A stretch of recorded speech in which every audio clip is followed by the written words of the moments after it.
I used to think we were the kind of couple that solved things in the kitchen. That was our myth. If we argued, we did it standing on opposite sides of the island, me chopping something, Lila leaning against the counter with a glass of seltzer like a talk show guest. It made us feel civilized even when the topic was stupid, which it often was. Who forgot the parking permit? Whose turn it was to schedule the pest guy? Who let the basil die? Couples survive a long time on myths. Ours lasted 6 years and then ran headfirst into an app I thought was helping us remember olives. We live in Chicago, in a third-floor walk-up in Ukrainian village with a stoop that eats your shins if you don't respect it. I write documentation for a logistics platform, glamorous in the way a sharp pencil is glamorous. Lila is a brand strategist for boutique wellness startups. She speaks fluent Instagram. She can make a kombucha launch sound like a revolution and sell out a cold plunge class with one Reels edit. She's kinetic, I'm steady. We were a good diagram for a while. Her calendar made me feel alive. My lists made her feel anchored. People said we fit. The Notes app was my idea. It started with a shared grocery list called Market and the smug happiness of walking into Mariano's without texting each other every 4 minutes. Then we added Trip Door County, movies, Plants Not to Kill, and a catch-all called House, where we parked everything from paint color options to the model number of the filter that fits our sink. iCloud did the rest. 2 Apple IDs, 1 shared folder, little circles with initials hovered at the top of Notes like proof that collaboration could be domestic. We got engaged in year 4. A winter thing, skates on the Millennium Park ribbon, city lights pretending to be constellations, me trying not to fall while holding something sparkly in my pocket and trying to time a sentence with my lungs. She said yes with both hands. We ate 2 sweet cocoa, called parents, and acted like the future had signed a lease under our names. A month later, she suggested a long engagement because vendors deserve a fair shot at our budget and because summer 2025 is going to be a zoo. I said okay because patience looks virtuous when you can't see its back end. The first wrong note could be explained away by anyone who enjoys explaining. Lila stopped leaving her phone on the counter. Not always, just more often than before. It started living face down, a little stage trick. She said she was decompressing from screens. She started taking strategy calls at 9 p.m. with AirPods in, pacing the hallway so her steps ran like rain under our bedroom door. Our Sunday reset walks turned into content scouting she needed, city textures for a brand's mood board, and somehow we always ended up near the river with her camera pointed away from me. I'm not paranoid, I am unfortunately observant. She had a new group of friends, women you can only meet through a common algorithm. They did cottage weekends and ice bath mornings and a book club that seemed to include only books found in airport stores. She came home smelling like eucalyptus and someone else's dog. If you asked her to describe the new group, she used words like expansive and curated, as if she were describing the bandwidth of a better life. I didn't begrudge it. People need circles you don't fit in. It keeps the air moving. The first fight that felt like weather came on a Thursday when I asked about a charge for a boutique hotel in Fulton Market. Lila blinked, then turned it into a joke about my spreadsheet brain. Client comped the room for a shoot, she said. They ran the card for incidentals and reversed it. The reversal never appeared. I let it go because sometimes dignity is not refreshing your banking app at midnight. She brought up a prenup a week later, light as a feather. It's just good governance, she said, like we were a tiny nation state. It'll make my parents relax. There is a certain kind of family that talks like lawyers even when they sell wallpaper. Lila's family is that kind. I said sure and hired someone, and then we both avoided the conversation like we were teenagers trying to walk past a store mannequin without making eye contact. It was going to happen later, and later was a place where everything is easy. The day that changed my life arrived like a calendar notification. It was a Saturday. Lila was at a content day at a co-working space that used to be a factory and now sells atmosphere by the hour. I was at the kitchen table finishing a doc about how to reconcile shipments when a destination lane closes, a piece of writing so boring you can see through it. I opened Notes to add scraper blades to the grocery list and saw a new title I didn't recognize. It was sitting in our shared House folder between Meal Prep Q2 and Plants Not to Kill, titled Wellness Pack. The kind of generic title you give a thing you intend to make generic forever. The little initial bubbles at the top said M&L the way they always do. Edited 2 minutes ago. I clicked because that is what a human does when a door moves. A page opened full of bullets in Lila's voice, a voice I love enough to recognize when it wears glasses. The first bullet was a checklist. Gather 6 months of bank statements, Export Venmo, CSV. Ask Cami for starter letter. Start body log bruises, stomach aches, sleep. Script 3-5 examples of financial control. Set notes to private. I sat there, eyes scanning, brain dropping into a place I didn't know existed. The next bullets were longer, paragraphs that read like a strategy brief, except the client was my life and the product was an exit. Proposed narrative: Mark is numbers first, emotionally withholding, critical of spending, surveils, grocery choices, uses the budget to control access. Evidence to collect: him asking about hotel charge, asking about lift to Chalmers, me crying in bathroom March 2 voice note after he raised his voice prenup. Cami can corroborate: withdrawn, tense energy. Define: phrase to repeat: I felt small, I didn't feel safe, he tracked me. It went on. A sober, clean outline. The section header read Phase 1 distance. She had already checked half the boxes. Shared calendar updates less. Sign lease on co-working throttle. Spend weekends with girls. Reduce physical intimacy and note any pressure. Phase 2. Documentation. The body log. Photos of mascara streaks, captioned exhausted, attributed to fight about schedule. Screen time shots to show I was monitoring. Clip of me asking if we could limit dinners out to 2 a week. A suggested therapist list with one name highlighted. I recognized the name from a podcast and flinched. Phase 3 pregnancy contingency. This one had a star. The bullet read, if positive, keep leverage. If negative, consider store test used once in trash as evidence of trying. Words to use: I can't bring a child into this. Cami to confirm we were planning. There was a section titled Prenup Edit. It listed our attorney's name in a file, Final Draft V3. Under that, swap page 7 spousal support clause. Add paragraph B from Cami's template. Keyed font. Make sure to print and bring to signing. A sub-bullet, test with screenshot to see if he notices when skimming. I scrolled and scrolled. The last lines were a script. Lila had written down sentences in quotation marks, polished statements missionaries memorize. I need a partner who doesn't make me feel small because I'm ambitious. I felt scared when you asked for receipts. I can't be with someone who needs proof of love to feel secure. There were empty checkboxes next to tell his sister, control narrative with neighborhood group, therapy triage, ask about coercive control. I stared at the little gray words below the title, edited by Lila 2 minutes ago. The kitchen hummed like kitchens do. Outside, a bus side. Somewhere down the block, someone whistled for a dog. In my chest, a sound I had always called my heartbeat stood up and asked for identification. I didn't close the note. I watched it. After a minute, a new bullet appeared, half a sentence. When asked about Chalmers, say it's a client tasting. It moved like someone thinking. Then another, change Door County dates to match Cami's wedding invite. I whispered her name, not out loud, not into the room. I whispered it to myself, because sometimes your mouth needs to practice saying a new kind of truth. My first impulse was cinematic and useless. Confront immediately. March into the co-working space and hold up my phone and play prosecutor in a room full of women who could take me apart with 4 words and a look. I did not do that. I read the note again, beginning to end. I took screenshots because my body believes in copies.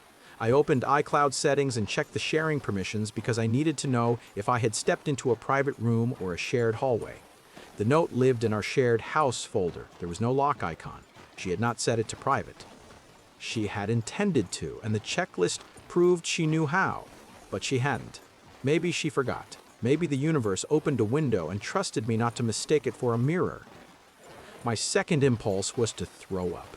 I leaned over the sink and breathed. The basil watched me with whatever basil uses for eyes. I rinsed my mouth and laughed once quietly because of course the basil had survived just to witness this. When I could trust my hands to be hands, I did what I was trained to do at work. When a system starts spitting out numbers that make no sense, I created a control sheet. Date, time, observation, source, March 12, 11,006 a.m.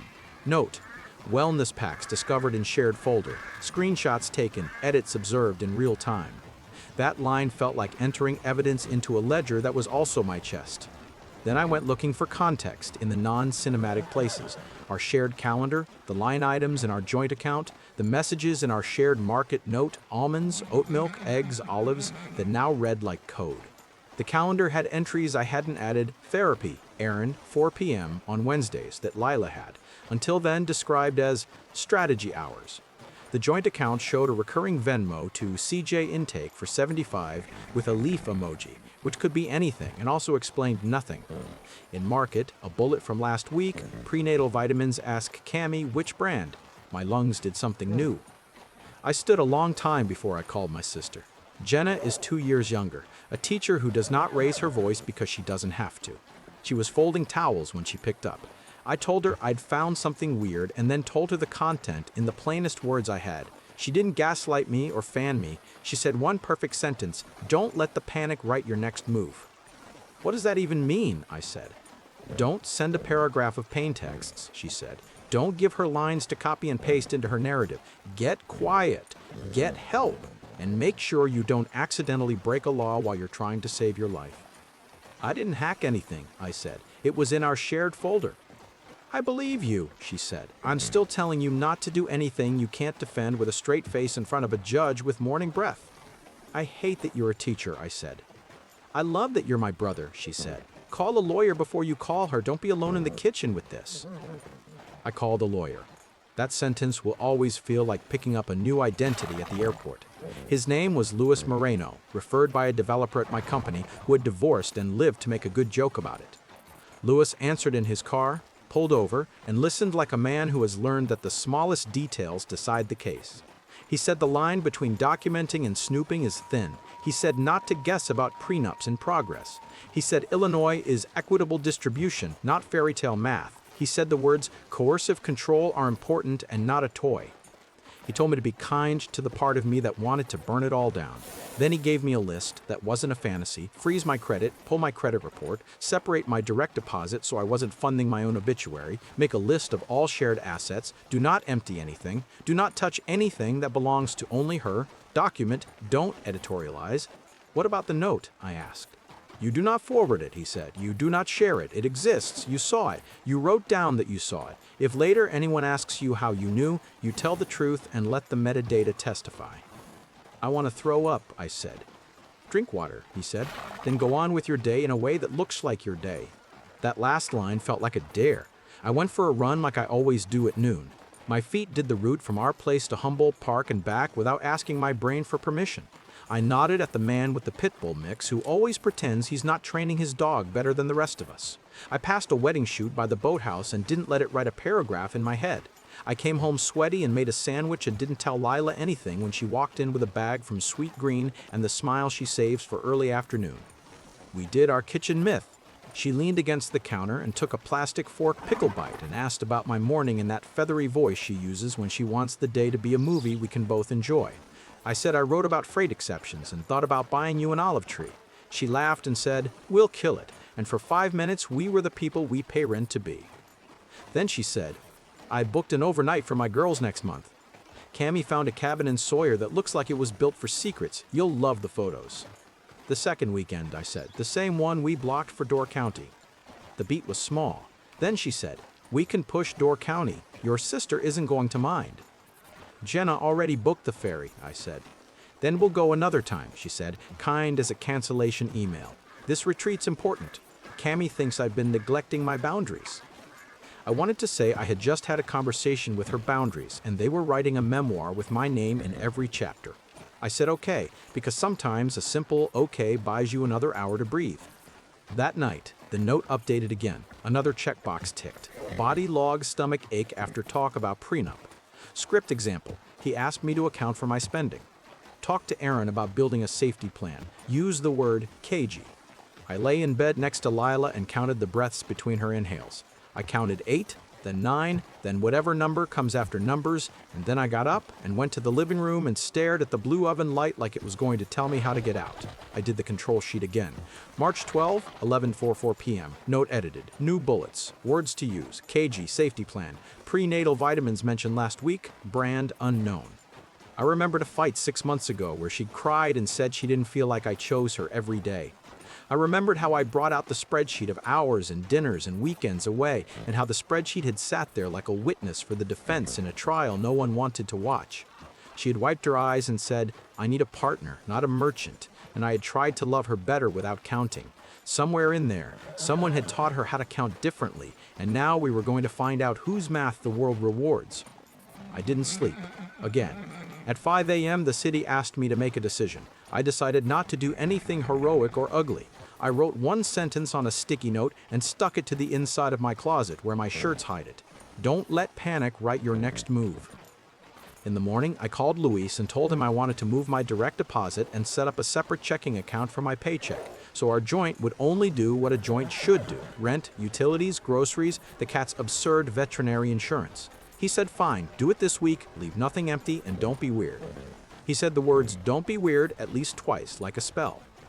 Then I went to work and wrote a reasonable paragraph about shipment retries while a version of my future punctured my lungs. I did not text Lila. I did not snoop more. I did not ask the note to love me back.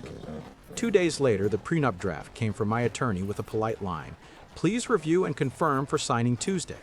The PDF arrived like a family friend, bland, comforting, full of nouns that can only fight if you make them. I printed it because I'm older than the cloud in all the ways that matter. I sat at the table and compared it to my memory of the last version. It matched. I initialed the corners where the lawyer had flagged, then stopped at page 7, spousal support.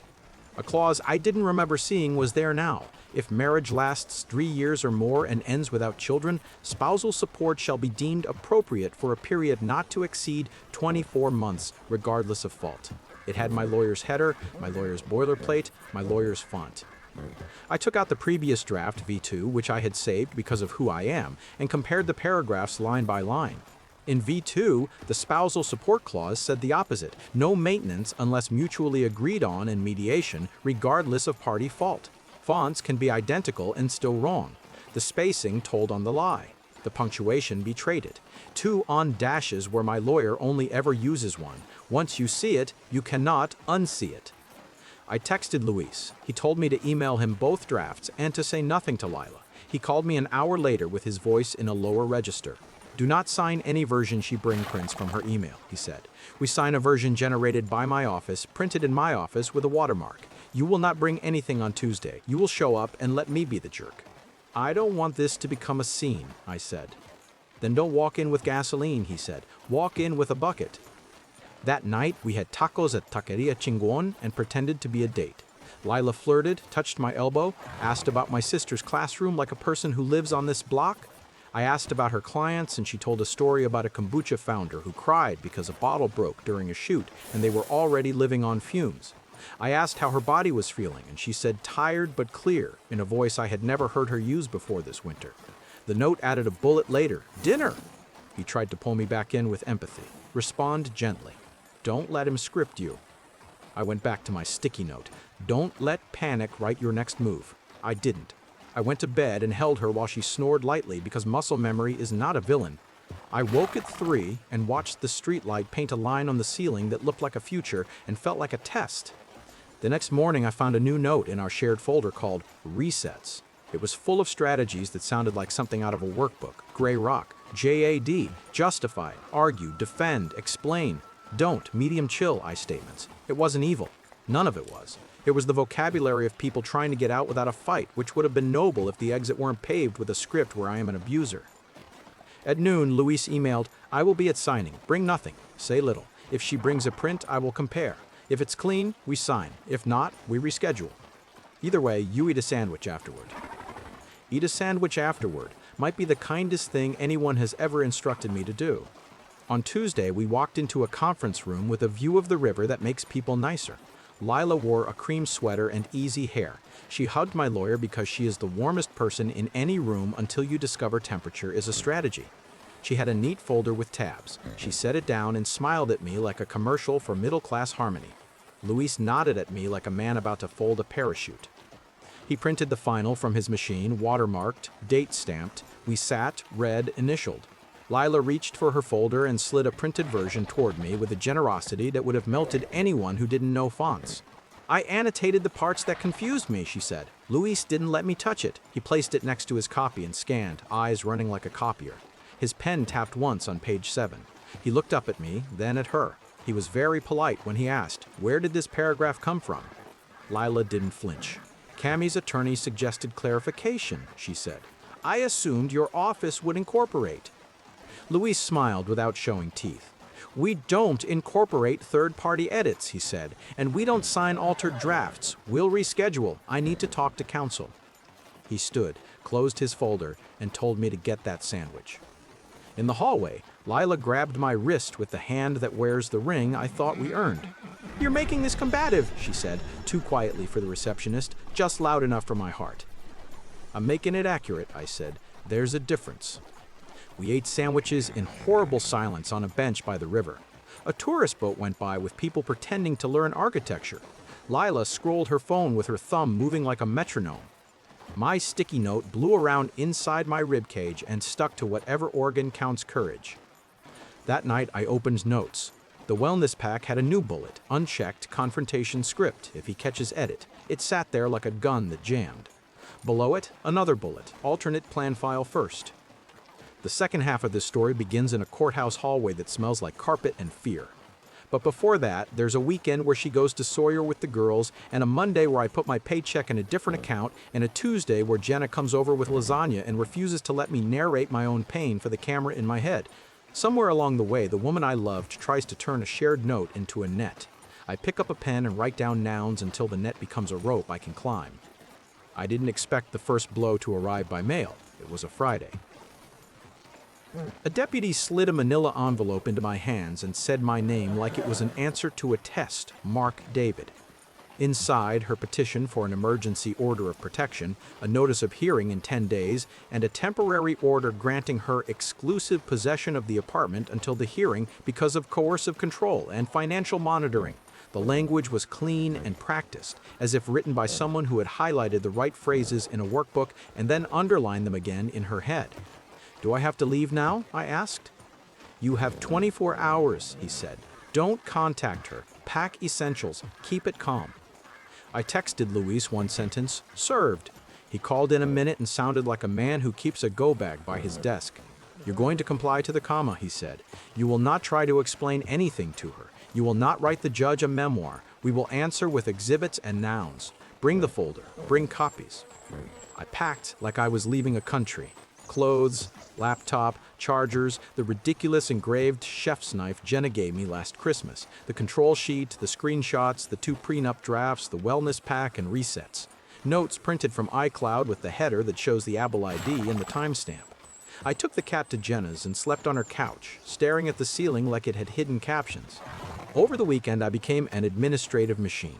I pulled my credit reports and froze them. I moved my direct deposit to the new account like Louis had told me. I printed bank statements with the boutique hotel charge that had never been reversed. I pulled the Lyft receipts to Chalmers, which turned out to be a private supper club in a converted warehouse, all candlelight and no receipts, the kind of place that forgets to itemize when you need them to remember. I also did something profoundly untelevision. I made a 1-page timeline with no adjectives. Dates, what happened, where it came from. No betrayal, no audacity. Just March 12, discovered shared note, wellness packs and shared folder, screenshots taken. March 14, prenup V3 received, V2 comparison shows, altered clause. March 18, emergency petition served. Jenna sat with me at her kitchen table and marked the timeline with sticky tabs like she was grading a paper she wanted to love. When I started to spiral into what-ifs, she put a hand on my forearm and used the voice she uses on 8th graders who have just decided to eat glue. Facts, not feelings, she said. You are allowed to feel here. In that room, be boring. The hearing line was a hallway of wobbling lives. A bailiff said, "Next case," in a voice that made the air obey. Lila stood with her lawyer. Cammie's recommendation, according to the wellness pack, a woman with a soft cardigan and sharp shoes. Lila wore a cream sweater and sincerity. I tried not to look at her hands because I know them. The judge was brisk, but not cruel. A woman about my mother's age with reading glasses. She didn't need to read me. Lila spoke first. Her lawyer guided her through the script like a waltz. I felt small. I didn't feel safe. He tracked me. He asked me to account for my spending. He raised his voice about the prenup. None of that is a crime. All of that can be real. It landed in the room with the force of practiced grief. When it was my turn, Luis went slow. He didn't cross-examine my ex-fiancée like a TV lawyer. He just introduced exhibits like a clerk who likes his job. Respondents Exhibit A, he said. Our shared iCloud folder header on the wellness pack note. My name was at the top as a participant. Lila's Apple ID was listed as owner. It showed the revision history at the bottom, the little edited 2 minutes ago, timestamps from the day I found it. Respondents Exhibit B, he said. My timeline? Respondents Exhibit C, the 2 prenup drafts with page 7 side by side, my lawyer's watermark on the clean copy, none on the altered one. Luis didn't editorialize. He asked the judge for permission to read 4 bullets from the wellness pack. The judge nodded. Gather 6 months of bank statements, he read. Script 3 to 5 examples of financial control. Start body lock, bruises, stomach aches, sleep. Prenup edit, swap page 7. Add paragraph B from Cammy's template. Test with screenshot to see if he notices when skimming. He let the silence sit.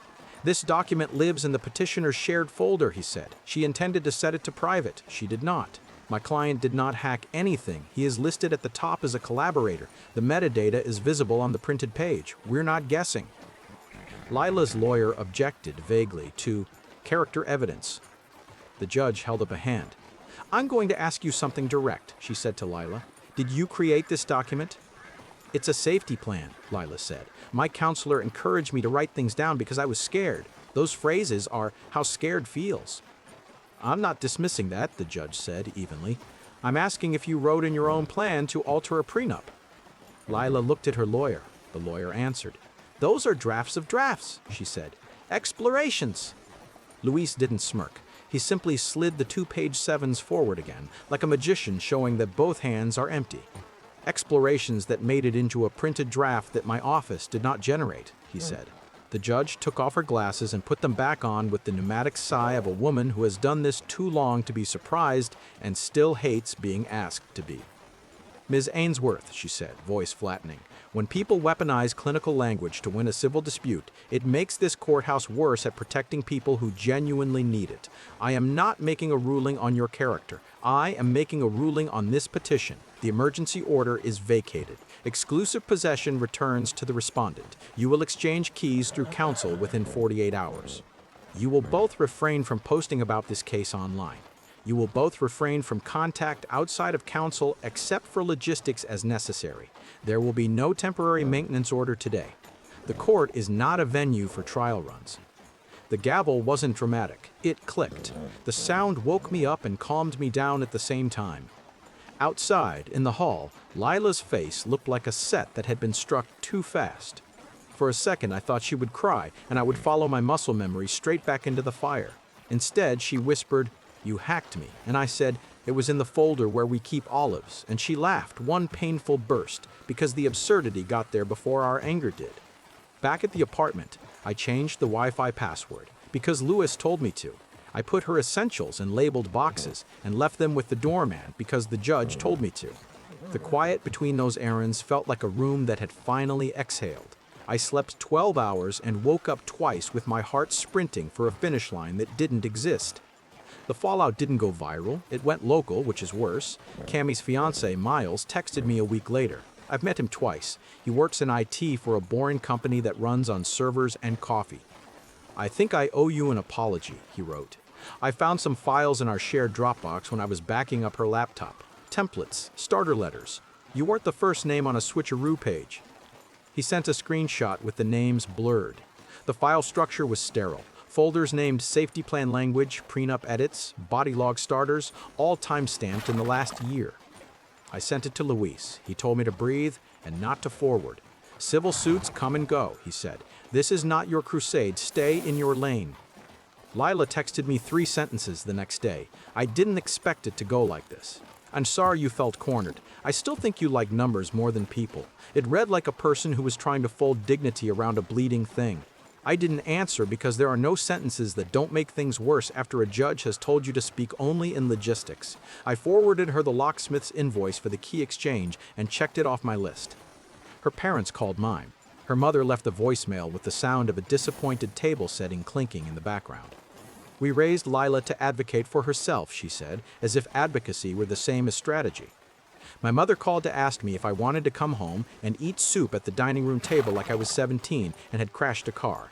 I said yes to the soup and no to the lecture, and watched my father pretend to be angry at the knife I was using to slice bread because he didn't know how to tell me he was proud of me without crying. Lila did file first, just not the way she imagined. She filed a notice of termination with the venue, the florist, the string quartet. She kept the credit for the venue per the contract, her name on the deposit, which made me irrationally happy because it meant some future version of me would not have to get married under a chandelier that remembered this. She sent a 3-sentence email to our friends, "We are calling off the wedding. It's private. Please respect both of us." The absence of adjectives was the kindest thing she's done for me in months.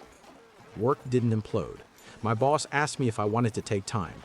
I said no, then yes, then took 3 days and cleaned the kitchen grout because I needed a job I could finish.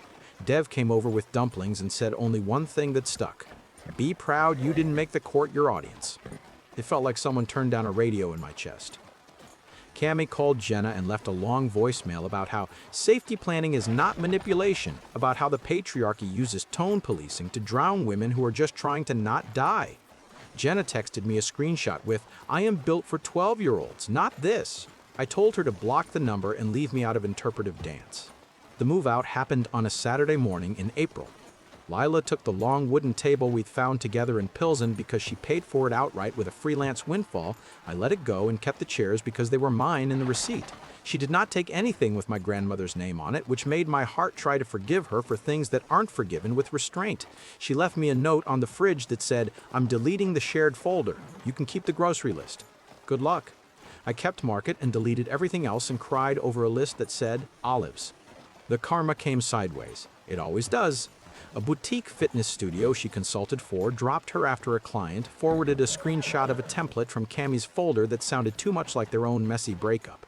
The boutique hotel reversed the charge finally, then sent a "We value privacy" email to her agency after I CC'd their compliance department on the chargeback response with Exhibit 14 attached.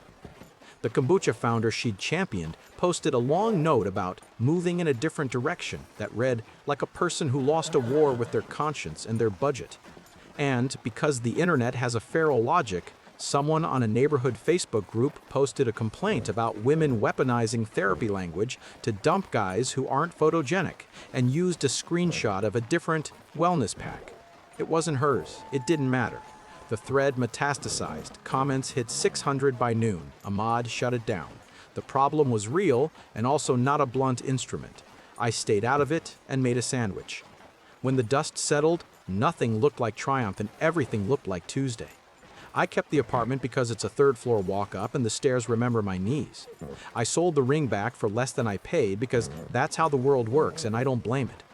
I started seeing a therapist named Vaughn, who does not own a single hoodie with silver thread, who gave me a policy sheet like a life raft, and who will not let me hide behind the spotless ethics of other people when my own grief is a sink full of dishes I still have to wash.